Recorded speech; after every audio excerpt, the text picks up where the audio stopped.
Hello. I've decided that I'll be redoing this stream because I didn't like how I was doing things in the last one. I got rid of the previous uh stream. It's unlisted. But that's okay because that was, I think, terrible and I think I could do better, so I will. Okay, so there is an overview of so I in the last stream I did an overview of what I'm going to be doing here right now. So if you want to take a look at that, or I actually encourage that you take a look at that before you go view this one. It's at the very end, so you can just skip ahead. So what we'll be doing today is introducing the axioms that I talked about in the overview. We're going to start first with the the existence of the set. So earlier I said we would have a set and that we will into existence with the power of the axioms, right? Just one set. And why is one set enough? Because we'll introduce a bunch of other axioms, which I'll call the creation axioms. And these axioms will provide us rules that if we follow, can convert an old set into a new set, and that new set will also be viable. So if you have a viable set, right, we've um, uh, shown examples of sets that are not viable. For example, the set that contains everything, we've shown that it was not viable. It led to contradictions in the previous stream, right? So if we have a viable set, we can create a new set that is also viable via these axioms. So if you just follow these axioms, then we can, from an old set, create another new set.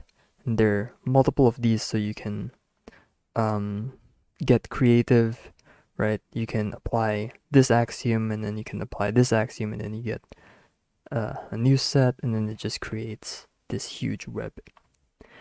So all sets in existence, all possible sets, arise from this single set, and then you apply, these rules successively or recursively, right? So all sets originate from a single set, and since this set is viable, then every other set in this web will also be viable, according to our axioms. Now, it is also worthy to note that we're sort of using axioms as a tool here, but axioms, you can't just introduce them lightly, right? What if I introduce the axiom that says that the set which contains everything exists, it is allowed to exist? Then that wouldn't really make sense because we've shown earlier that introducing a set which contains everything leads to a contradiction. So we can't use that as an axiom, otherwise it would break our system, right? It's just like a line of code when you're programming. You can't just type whatever you want. It has to be, whatever code you put in has to be nicely designed, and they have to work with the system. And there are ways to check that, but that's beyond our scope. So we're just going to have faith in the people that made these axioms, that it has created, a non-paradoxical system, right? So we're gonna start first with the initial seed set that we know exists and we know doesn't cause any problems at all whatsoever because it's an axiom, and because people have checked that this axiom, introducing it into the system, this framework that we currently have, does not lead to any paradoxes, unlike the one we saw previously. So what is this set? Well, it's pretty easy to guess. So in set theory, um, we're we're basically studying like the bare foundation of mathematics here. Um, Earlier I said at some point that everything is sets. Numbers are sets, vectors are sets. You can probably find me saying that in the overview. So basically, set theory is starting from the very beginning, where we have basically no pre-existing mathematical knowledge. And I know I sort of cheated in the past few streams by introducing sets which contains numbers like this or this, and we basically don't know if these are sets in the first place. We don't know if we can make them. We don't know if they're part of the web, and we don't know if like their existence is viable or not, right? But we'll gradually build up to that. But basically we're starting from the very beginning. That's the idea. And so this initial seed set, since we have no pre-existing knowledge whatsoever, well, it seems pretty, fitting if this set would be the set that contains nothing, right? So here will be the axiom. The axiom will state that there is a set which contains nothing. That is the axiom. And, this set does not lead to any contradictions. And yeah, that is our initial seed set. And it's surprising that from a set that contains nothing, we can build up to, numbers and basically all of mathematics. But we'll see how, this intricate system unfolds itself. So when we're introducing axioms, it's also important to note that we are able to write the axiom down in the language of logic. It's important that your ideas can be written down formally in terms of logic. Otherwise, if you can't, then it's most probably not going to be a viable idea. Okay. So how do we write this in terms of logic? It will be there exists a set A such that for any object x, x is not in A.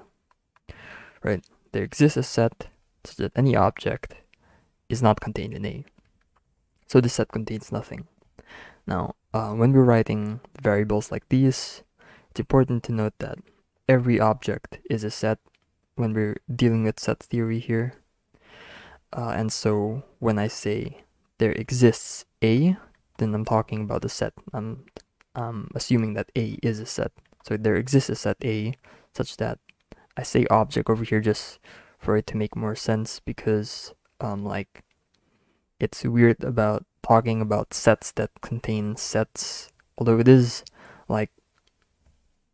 it does happen, because usually we're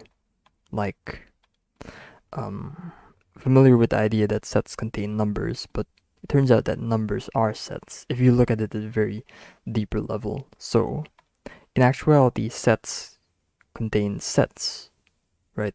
Because there is no other type of object. Sets are the only type of object. That's the idea of set theory, to describe everything in terms of sets. So any variable that we mention is a set. This is a set, this is a set, this is a set, this is a set. There exists a set that does not contain any set.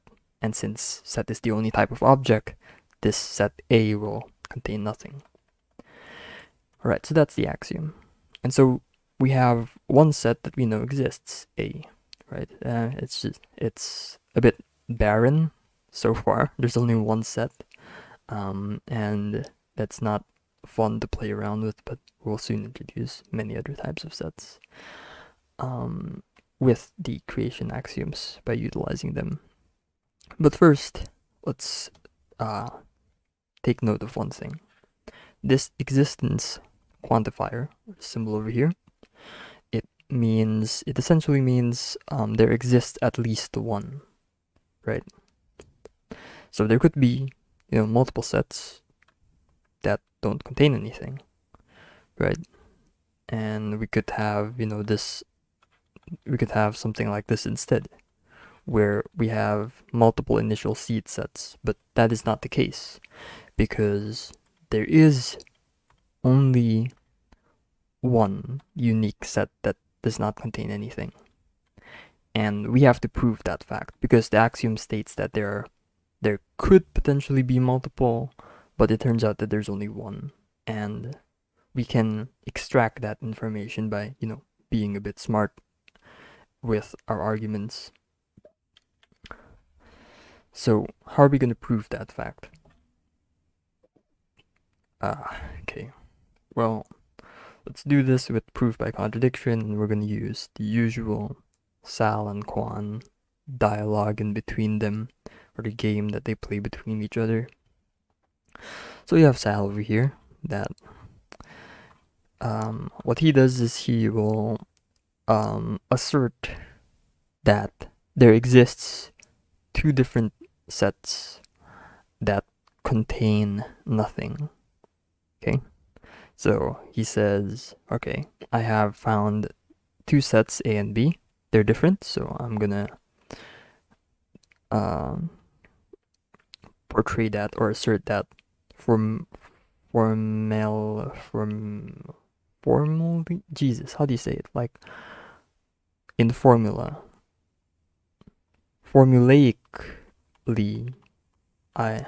Is this adjective? No, not adjective. Wait, it is an adjective. I don't know if this is a proper adjective or not. I'm going to introduce this formulaically. That does not sound right. I'm just going to say in formula.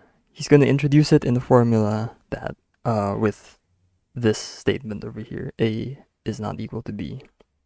This corresponds to A is being different from B, right? There are two different sets, and A and B are empty. Right, so he's asserting these two facts, and what Quan has to do is he has to prove that Sal is lying. So these are the statements that Sal asserts, and we have to show that they lead to a contradiction.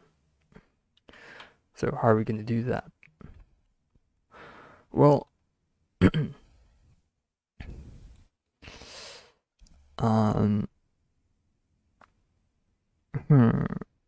let me think about this. Okay, so what Quan is going to do is he's going to first re-express one in a different way. Okay, so we know that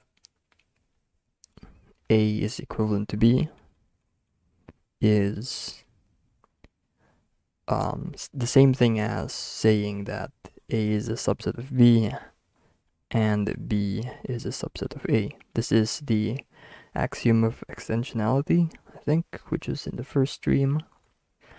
And if we want to talk about A being not equal to B, then all we have to do is just distribute a negative sign. So we turn this into a negative, that's just A not equal to B, and then we have a negative sign attached in front of this statement, attached in front of this statement over here. And if you know your logic, then you know how to properly distribute the negative sign inside. That'll look something like this. This is and. The and sign will turn into an or sign, and we're left with something like this. Okay. So this is equivalent to this. So Sal says A is not equal to B, and number 2, I assert number 2 as well, and Quan says, well, your number 1 is equivalent to this guy over here.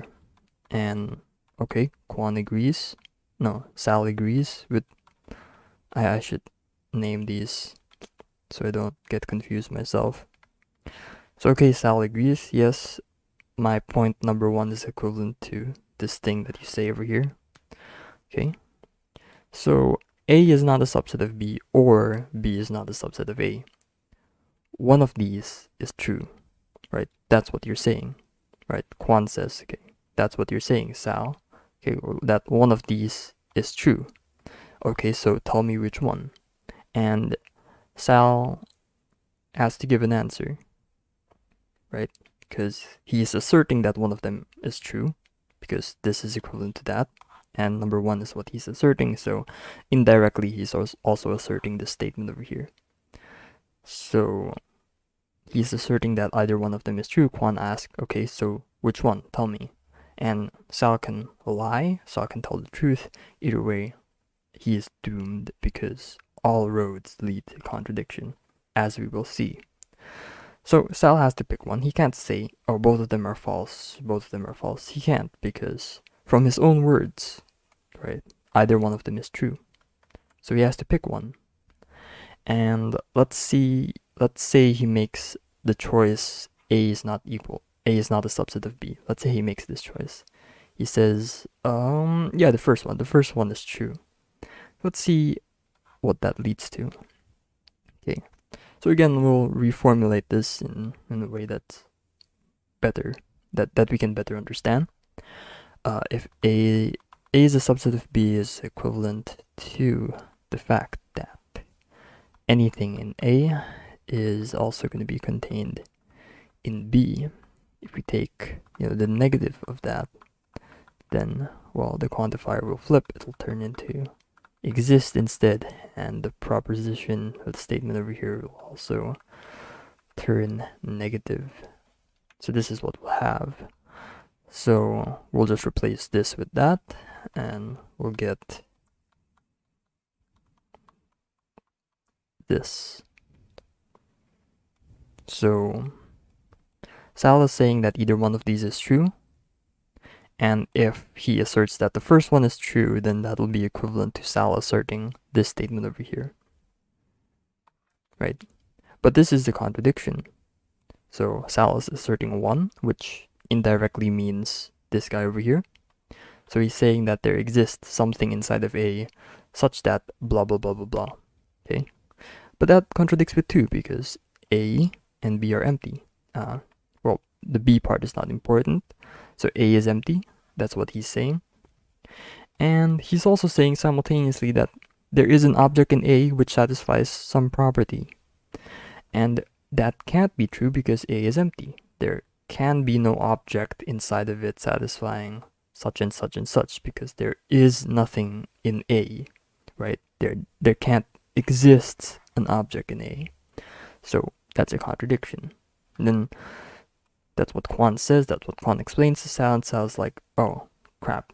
Okay, well, let's play the game again. Okay, this time I'm gonna say that, this is true. I made a mistake earlier. And let's see what that leads to. Well, this means that there exists something in B which is not contained in A. And again, we have the same problem because Sal is asserting that there exists an object in B, but B is empty. So this does not work out. This is a contradiction. This is also a contradiction. So Sal's point number 1 and point number 2 contradict each other. So Sal is basically wrong. There are no 2 different sets which are empty. And because of this, like, there can't be 3 or 4 or 7 different sets that are empty, because if you have, like, I don't know, n different sets that are empty, like n greater than 2 different sets that are empty, then obviously that, I don't know how to explain this, but if you have more than 2 different sets that are empty, then you obviously have 2 different sets that are empty. And if you have 2 different sets that are empty, this, we know, leads to a contradiction, right? So it's basically like, if you have 5 cookies, then obviously you'll have 2 cookies. And we have shown that 2 cookies can't exist, so that leads to a contradiction. So just showing that 2 different sets can't exist, right? That is sufficient to prove that more than 2 sets also can't exist, because having, say, 5 different sets exist means that you have 2 different sets that exist, and 2 different sets we know is problematic. So obviously 5 is also problematic as well, because if you have 5 different sets, that's if you have 5 different sets, then you obviously have 2 different sets, and if you have 2 different sets, then we have shown that that leads to a contradiction. I don't know, it's that kind of logic. So we only need to prove that two different sets is impossible to show that any number of sets except for one is impossible. So now we know for sure that there's only one set which contains nothing, and this set is called the empty set, right? This A over here is called the empty set, and we give it a symbol, this guy right here, right? If you were to use the traditional bracket style, right, we have a bracket here, and anything inside of this bracket is an element of the set. Then an empty set will look like this. There will be nothing in between because nothing is contained in that set, except it looks a bit funny looking, so we invented a new symbol to represent the empty set, which is this thing over here. Right. Now there are interesting properties of the empty set that we can talk about. For instance, we said earlier that there exists A such that, like, there exists an object in A such that blah blah blah blah blah blah blah, and we say that, well, if A is the empty set, right, if A is empty, then this is obviously going to be false, no matter what the proposition is, right? We introduced this idea in, the previous, in what we did previously, right? Like this one over here, right? A is empty, and there can't exist something in the empty set, so this is immediately false. And notice that the proposition here on the right side does not matter, right? It's just the first part is immediately wrong, so I mean, we don't even need to check the second part. So any statement of this form, if A is the empty set, is going to be false. We don't even need to look at the other side. And we also have it the other way around. So if the existence quantifier were to be the for all quantifier instead, then this actually turns out to be true. Now, this one is a bit logical, but this one is less logical, right? And there's an interesting way to explain this, which uses game theory, which is why I really like this idea and approach. I'm going to drink water first before continuing.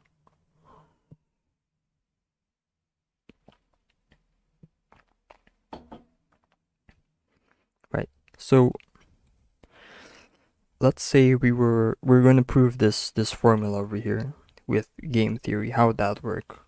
Well, to prove this with game theory, then what Kwon will have to do is he will have to show that there exists something in the empty set that satisfies so-and-so property. Well, let's use a different example, and then just like translate it to that one.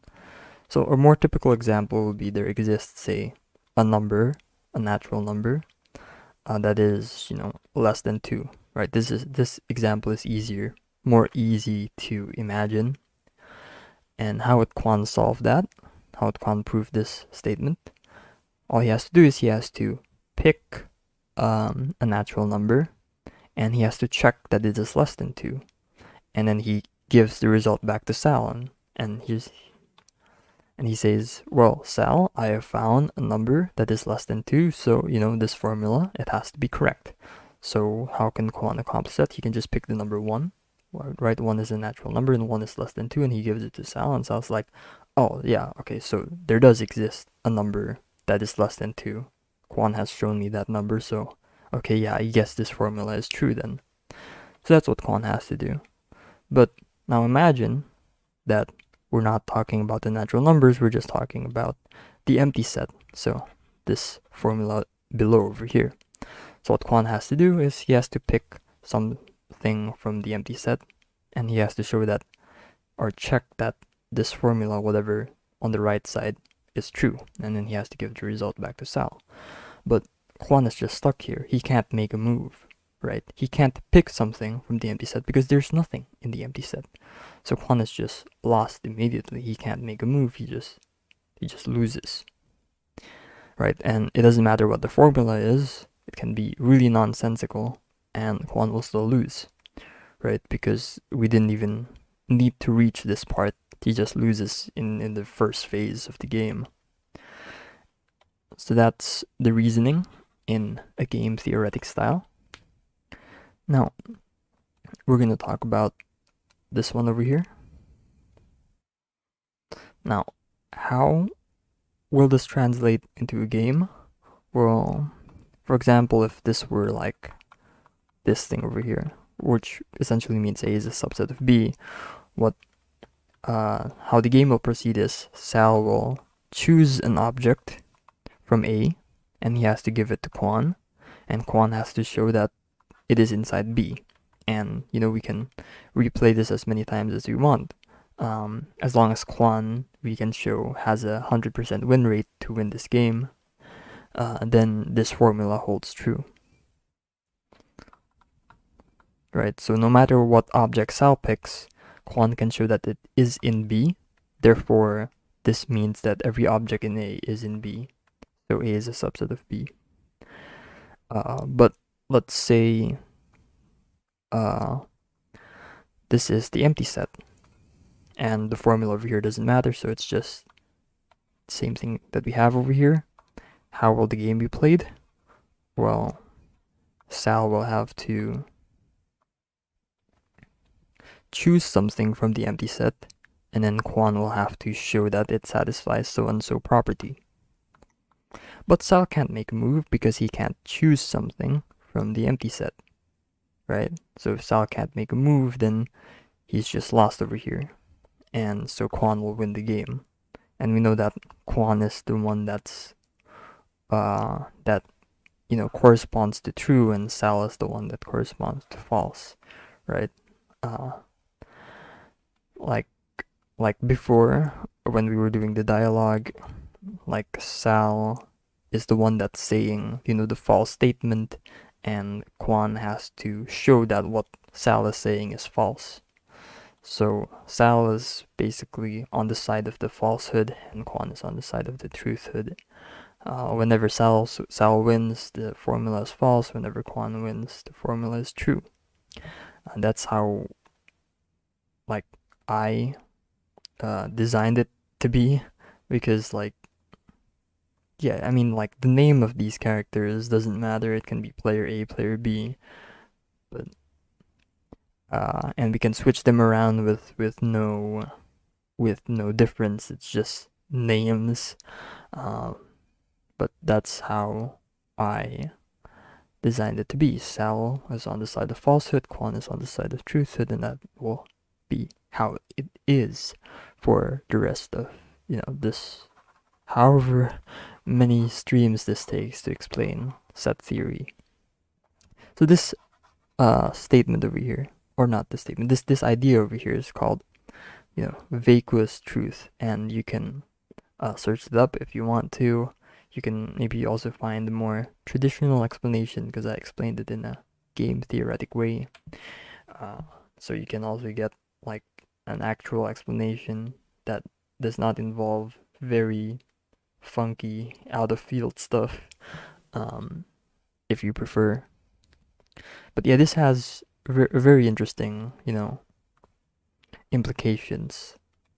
In particular, a very famous example that people use is all unicorns are purple, and that statement would be true within this framework, this logic framework that we're using, because the statement all unicorns are purple we can basically translate this to logic with the formula for all x in A, px, where px means that x is purple. That's what px means. And A is the set of unicorns. So this basically means, if A is the set of all unicorns, then everything in A, so every unicorn, is purple, right? But there are no unicorns, so this set A is actually empty in reality. So A really is just the empty set. And we know that this is automatically true. We don't even care about this part over here. So the statement all unicorns are purple is indeed a true statement. You would be telling the truth. And there's no denying that. You could say all unicorns are blue, and that statement will also be true. Or all unicorns are dumb, or like whatever. You can write any sentence over here. And that would result in a true statement with this framework over here. And yeah, that's really interesting because when you say the statement all unicorns are purple and you ask people whether they agree or disagree, you would get mixed responses. But in actuality, if you think about things concretely, then there is only one correct answer, and that is, it is true. All unicorns are purple. That's a true fact.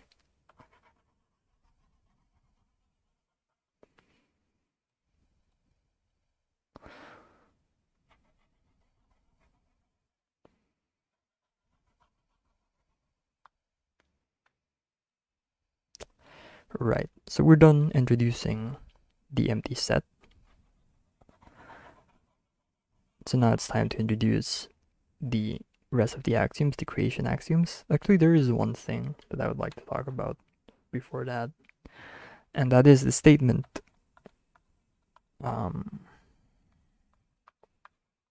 this is true, that every set, like any set, satisfies this condition, which is the empty set is a subset of that set. So the empty set is a subset of any set, right? It can be even a subset of itself, which, well, yeah, is true. Any set is a subset of itself. So A can be any set, and the empty set will always be a subset of that. And this statement is going to be trivially true if we use the vacuously true idea, because what this really means is that every object in the empty set will also be an A, right? This means that, and we know that this is always true, so the entire statement over here will always be true as well, right? Because A can be any set, so A can be, well, any set, but we know that changes in the right-hand side won't matter at all, right? A can be the set containing 1, the set of natural numbers, the set of real numbers, the set of unicorns, whatever. It can be any set, but that wouldn't matter because it's on the right side of the formula. As long as the left side follows the structure, this is always going to be true no matter what. So that's it. We have proven that the empty set is a subset of every set, and we barely need to do any work, just because we have the concept of vacuous truth under our belts. And we'll use this concept many times, I think. So it's good to keep that in mind. Anywho, the creation axioms. I am going to take a quick look at my notes just to make sure that we're doing things right. Okay. So, there are 3. The first one is called the pairing axiom. The second one is called the union axiom. And the third one is called the power set axiom. And we're going to go through each one of these. I should say union axiom, first form. Preliminary form. So there is a stronger version of this, but I will introduce the weaker one first, just to get some intuition, right? So it turns out that you can just replace the stronger axiom with the weaker axiom, because the stronger axiom, the stronger version of this implies the weaker version, obviously. But we're going to introduce the weaker one first, and then we're going to replace it with the stronger one. So the weak axiom does not need to be introduced in the system, because the stronger version automatically implies the weaker version. It's just I'm introducing the weaker version here to get so that we can get some intuition about what the union axiom is. So what is the pairing axiom? The pairing axiom states that we can take two sets, any two sets, right? If this is a viable set and this is a viable set, then we can create a new set from these two sets as follows. We can put those two together into a new set like this, right? So this will be the set which contains A and B, right? If I have a set A and if I have a set B, then I can put those two together in a group, and that group will be the set that contains A and contains B. So for example, well, we only have one set that we know that we can apply over here, right? It's we don't have many choices here, so the only viable set we know exists is this guy over here, and the only viable set we know exists is this guy over here, so we don't have many choices for A and B. So the new set that we can create based on the pairing axiom is the following, right? And we know that duplicate copies won't affect stuff, so we know that this is the exact same as this guy over here, and we'll just use the right symbol instead of the left symbol because more efficient that way. So the pairing axiom means that we can create this new set over here. So right, we have the empty set, and from the pairing axiom, I'm just gonna number these 1, 2, and 3. So from the pairing axiom, we have successfully created a new set, right? This is the empty set, and this is a set which contains the empty set. These two are different things, and I'll prove that to you just to be extra safe, right? So this is the beginnings of our web. Right? We already have the first string here, and there'll be many more strings, and you can start to see the structure once we get the ball rolling. Right. Before we do that, let's state the axioms in terms of logic, because we need to make sure that we can state our idea for what the pairing axiom is in terms of the language of logic. How that would look like is,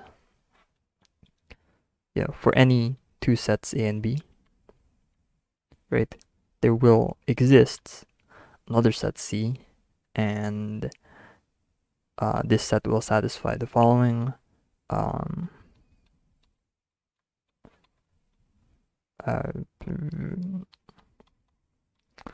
Or X is in B. Right. So for any two sets, there exists another set C such that this following formula holds. Right. So anything that is in C is, this is equals A, this is equals B. So anything that is in C is either A or B. And if an object is equal to A, or if it is equal to B, then it must be in C. This arrow goes both ways. So C is equal to AB is true based on the pairing axiom, because, well, let's check it out, right? So if we have something in C, it is either A or B. So this is C, and let's pick something from C, right? We can either pick A or we can pick B, right? And if we pick A, then, well, yeah, A is indeed, how do we explain this? So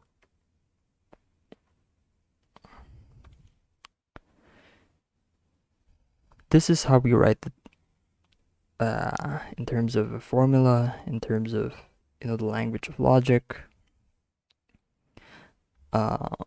And the correct way to write C is this.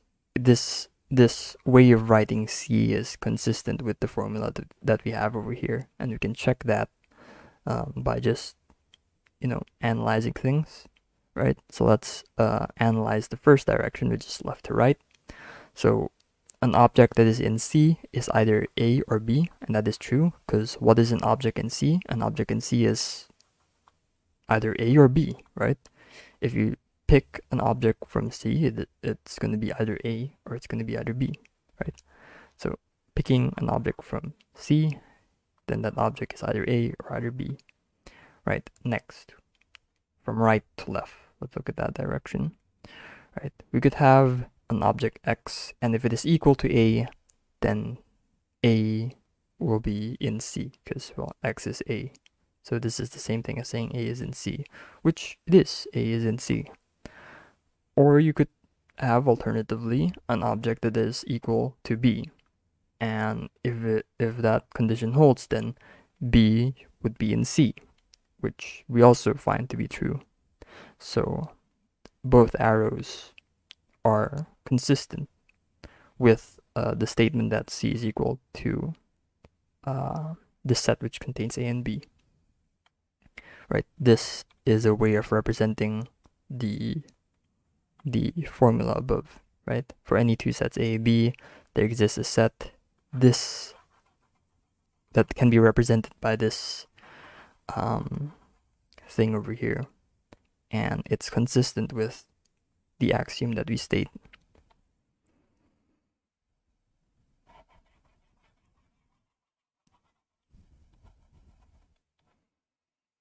Right, so that's the pairing axiom. It's pretty simple, just take two sets, put them in a new set. It'll be the set that contains, the first set that he chose and the second set that he chose. Now let's talk about the union axiom. The union axiom basically means that if you can take two sets, again, it combines two sets, or it manipulates two sets in a way that creates another set, just same like the pairing axiom. What it does, it is, well, if you've taken set theory before, then you're probably familiar with the word union. Then we can create the union of the two sets together. A and B, you can take their union, and that will be a new set, right? If A is viable, and then if B is viable, then A union B will also be viable, right? So what does it mean to take the union of two sets anyway, for those that are, unfamiliar? Well, let's just express this in terms of logical formula, so that we are precise with our meaning over here. So we can take any two sets, A and B, comma B, so that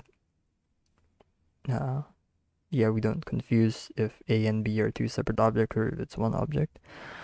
And there will exist another set C, and obviously C will have the representation A union B. But we're gonna stick with like single variables because, well, that's how we do things in logic. And the following formula will be satisfied. No.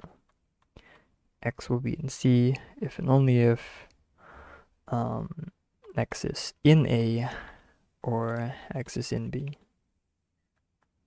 So before it was equal, and now it's in, the symbol in, or an element of. Okay. So basically, anything that is in C is gonna either be in A or in B. And anything that is in A or in B should be in C. What does that look like? Well, let's say we have the set containing 1, 2, and then we have the set containing 3. What would their union C look like? This is A and this is B. What would their union C, well, which is just A union B, what would that look like? Well, this would look like 1, 2, 3. How can we prove that? Well, let's just check to see if it's consistent, right?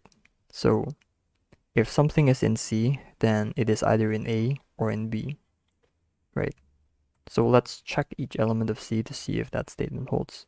You can do like the bouncer analogy. The bouncer will go and check the number 1.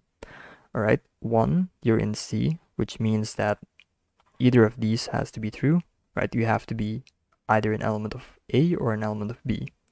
Okay, I see that you're an element of A. So, okay, I'm gonna give you a check mark there. Okay, good job. Now bouncer's gonna check number 2. 2, okay, you're in C, so this must mean that you are either in A or in B. I see that you're in A, so you check out as well.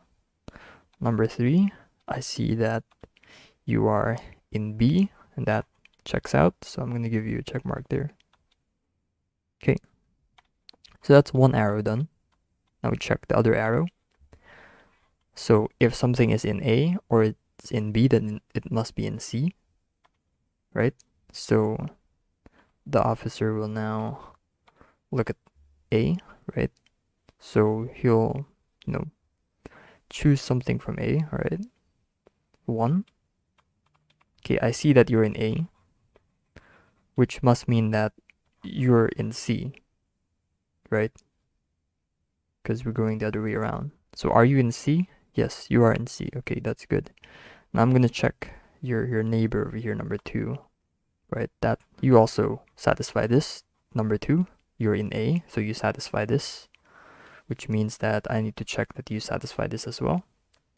And you do satisfy this condition. You are in C as well. So I'm gonna give you a check mark there. And he goes to number 3 as well, this bouncer. And he goes, okay, you're in B. Okay. And are you also in C? Well, yes, you are. So I'm going to give you a check mark there as well. Right. So everything that is in A and everything that is in B are going to be inside C. That's what it means, and which it is true. So this is how we express the union of two sets in a logical way. Okay. If we can't express it in a logical way, then this idea would be nonsensical. But we can, fortunately. Right? We know what it means intuitively to take the union of two sets, but unless we can express it in terms of logic, then it would be pointless. So this is what union means in a logical formal language.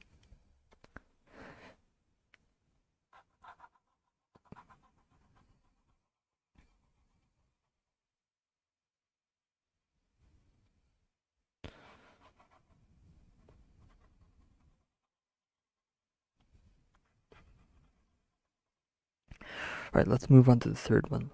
Let's end this quickly because my voice is running out. The power set axiom. So earlier we needed to introduce two sets, right? It's like a sort of factory over here. You put two sets in, and then you get to create a new set. Same with this guy as well. But over here, you just need to put one set in, and you get a new set.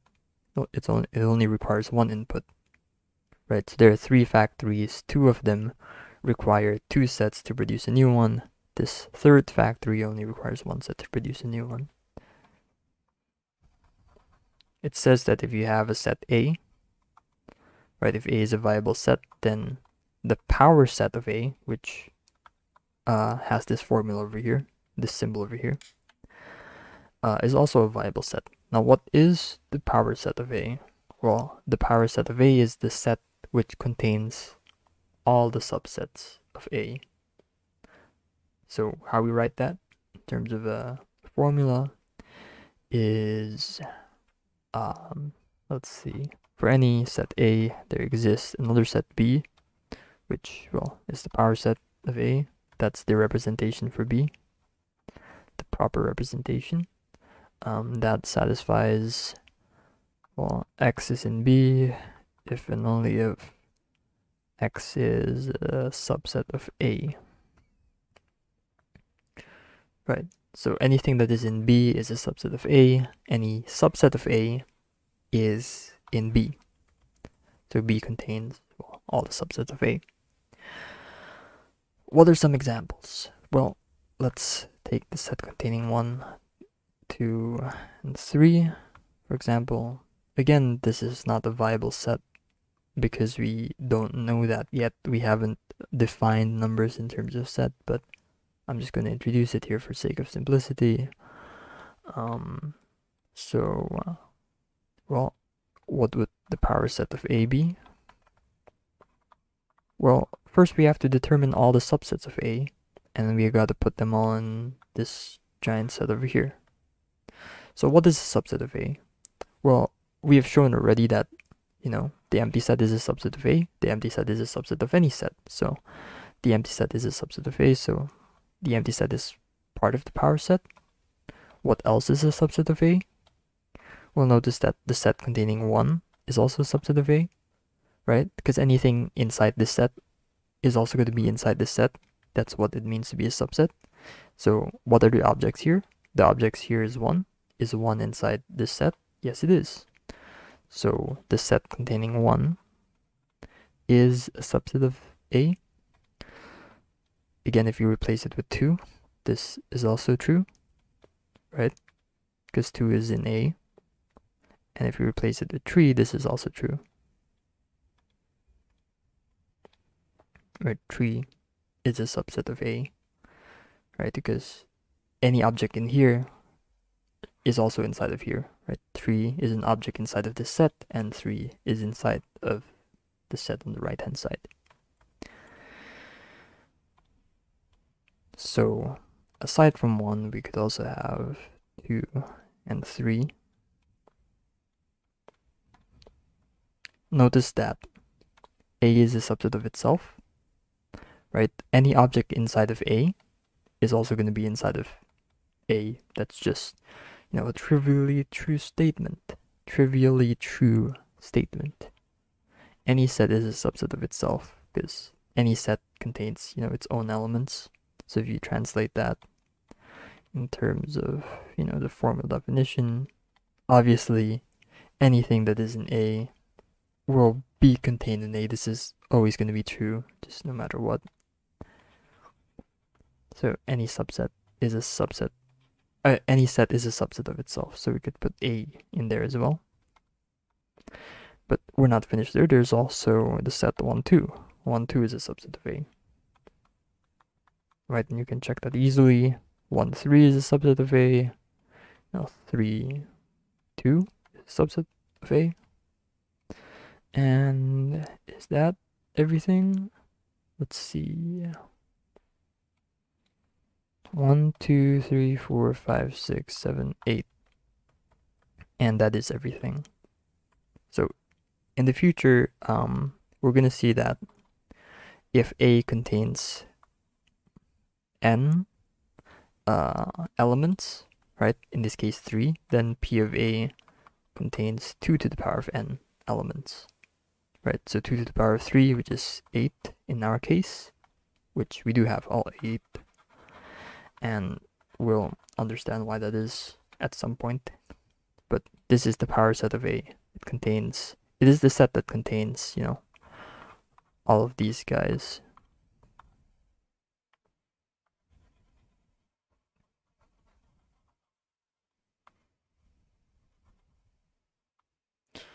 Right, so that's the power set axiom. So these are all the 3, how do you call that? What did I say? These are all the 3 creation axioms.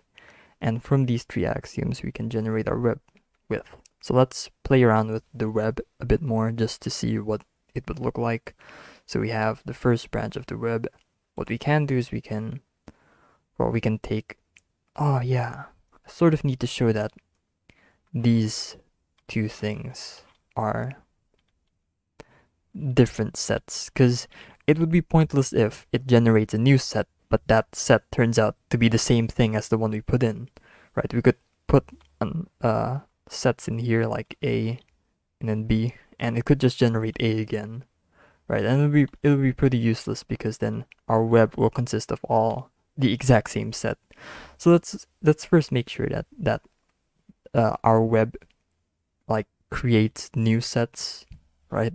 That these two sets are not equal to each other. And this is pretty easy. Why? Because the set on the right over here contains something, and the set on the left can't contain anything, right? This is an element of this, right? So you can just test this by contradiction. If they are equal, if let's just say they're equal, then we can replace this guy with this guy. But doing so will lead to this statement over here. The empty set contains itself. That's not true because the empty set can't contain anything. So these two sets are indeed different, right? And we don't have to worry about our web consisting of only the same exact set again and again and again, because our factory just is not creative. It just spits out the same thing over and over and over again. So this is good. Our factories spit out new different sets, right? So let's experiment a bit. Now let's try pairing this guy and this guy together. What would that give? So we can pair this guy and this guy together. 1, 1. What would that give? Well, that will give this guy over here, right? And this guy is different from this guy. This guy contains one object. This guy contains two objects. They're clearly different sets. So, and we can keep going, right? What if we apply 3 over here? What would we get? Well, unfortunately, we'll just get the empty set because the only subset of the empty set is itself. So at times we would get like, you know, the same thing again.